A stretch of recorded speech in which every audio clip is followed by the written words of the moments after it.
Hello, আসসালামু আলাইকুম। My favourite কুকিংয়ে আপনাদেরকে স্বাগতম।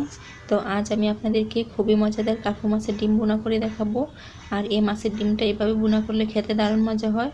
তো চলুন দেখে নেওয়া যাক এটা আমি কীভাবে ভুনা করেছি।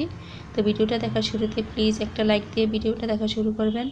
আর আমার চ্যানেলটা এখনও যারা সাবস্ক্রাইব করেন নাই প্লিজ সাবস্ক্রাইব করে পাশে থাকা বেল আইকনে চাপ দিয়ে দিবেন, তাহলে পরবর্তী ভিডিও আপলোড দেওয়া মাত্রই পেয়ে যাবেন। আর যারা ইতিমধ্যে সাবস্ক্রাইব করেছেন তাদেরকে অসংখ্য অসংখ্য ধন্যবাদ।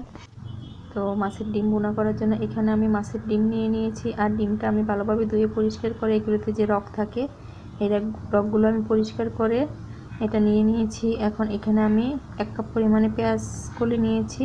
তো পেঁয়াজ কলিটা আমি ধুয়ে ভালোভাবে পরিষ্কার করে কেটে নিয়েছি। এখানে আমি পেঁয়াজ নিয়েছি 1 কাপ পরিমাণে, এখানে কাঁচামরিচ আর একটা টমেটো, আর এখানে আছে ধনিয়া পাতা। এখন চুলায় আমি একটা প্যান বসিয়েছি। প্যানের মধ্যে আমি আগে থেকে 4 টেবিল চামচ পরিমাণে তেল দিয়ে দিয়েছি। তেলটা গরম হওয়ার পরে এখানে আমি 1/2 চামচ পরিমাণে লবণ দিয়ে দিলাম, আর 1/2 চামচ দিয়ে দিব হলুদের গুঁড়ো, 1/2 চামচ দিয়ে দিব মরিচের গুঁড়ো। এখন এটা আমি একটু তেলটার সাথে ভালোভাবে মিক্সড করে এখন এটাতে আমি এই মাছের ডিমগুলো দিয়ে দিব। তো মাছের ডিমটা দিয়ে আমি তেলটার মধ্যে আমি আগে একটু মাছের ডিমটা ভেজে নিব। তো এই ডিমটা আমি 5-6 মিনিট সময় নিয়ে তারপরে এটা আমি ডিমটা ভাজা ভাজা করে নিয়েছি। এখন এই ডিমটা আমার ভাজা হয়ে গিয়েছে। এখন এটা আমি উঠিয়ে একটা বাটিতে নিয়ে নিব। তো ডিমটা আমি বাটিতে নিয়ে তারপরে ওই প্যানের মধ্যে আমি আরও 2 টেবিল চামচ তেল দিয়ে দিলাম। তো এখন এই তেলটার মধ্যে আমি এই পেঁয়াজটা দিয়ে দিলাম। তো পেঁয়াজটা দিয়ে আমি পেঁয়াজটা একটু হালকা নরম করে এই পেঁয়াজটা আমি ভেজে নিব। তো আমার পেঁয়াজটা একটু নরম হয়ে আসছে। এখন এটাতে আমি যে পেঁয়াজ কলিগুলো কেটে রেখেছি পেঁয়াজ কলিগুলো দিয়ে দিলাম। তো পেঁয়াজ কলিটা দিয়ে এখন এটাতে আমি টমেটোটাও দিয়ে দিলাম, আর সাথে এখানে আমি কাঁচামরিচগুলো দিয়ে দিব। তো দিয়ে এখন এটাতে আমি লবণ দিয়ে দিব স্বাদ মতো,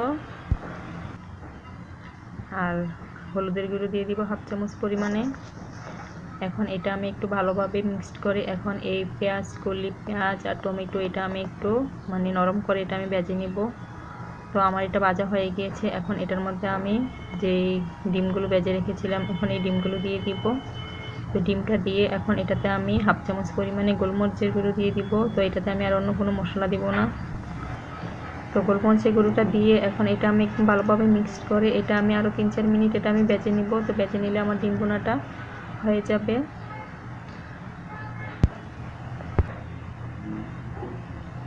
তো আমার এই ডিম ভাজাটা মোটামুটি হয়ে আসছে। এখন এটার মধ্যে আমি ধনিয়া পাতাগুলো দিয়ে দিব। তো ধনিয়া পাতাটা দিয়ে আমি আর কিছুক্ষণ রেখে তারপর এটা আমি উঠিয়ে নেব।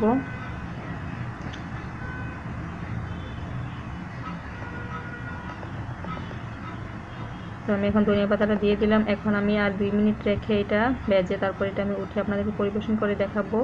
তো হয়ে গেল আমার আজকের মাছের ডিম ভুনা রেসিপি। আর এই রেসিপিটা যদি আপনাদের ভালো লেগে থাকে প্লিজ লাইক, কমেন্ট এবং শেয়ার করে দিবেন। সবাই ভালো থাকবেন, সুস্থ থাকবেন। আজ এই পর্যন্তই, আজকের জন্য আল্লাহ হাফেজ।